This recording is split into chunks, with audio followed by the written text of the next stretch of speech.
Znalec aut a barev, který dokáže i staré auto přivést znovu k dokonalosti. Přesně takový je autolakírník. Absolvent 3letého oboru na integrované střední škole automobilní se může stát opravdovým mistrem. Šla jsem na tuhle školu, protože bych chtěla rozvíjet svoje znalosti v autech a věnovat se trošku i barvám. Já jsem se na tenhle obor na autolakírníka vlastně přihlásil, protože mám doma autoservis vlastní a chtěl jsem se ho rozšířit, abych mohl dělat ty obory, co mám předtím a dál i tady tenhle obor.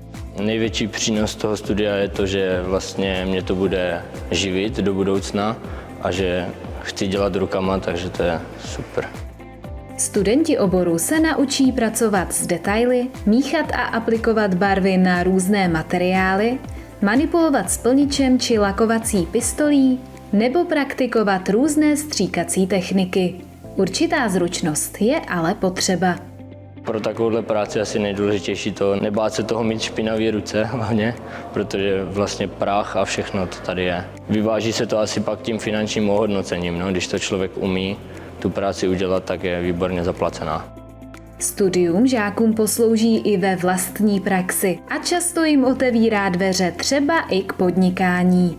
Doma mám vlastní auto, dělám v garáži na něm a můžu si už něco nalakovat, vím něco, jaký je postup a stává se, že i známí mi třeba občas volají, jestli bych jim nemohla něco nalakovat nebo se ptají, co je potřeba.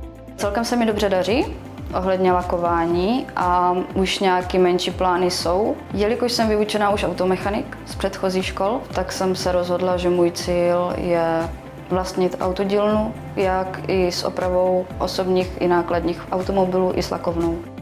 Nabité dovednosti mohou studenti využít nejen u aut, ale třeba i u motorek, kamionů, vlaků, letadel nebo lodí. V profesním životě se autolakírník rozhodně nestratí.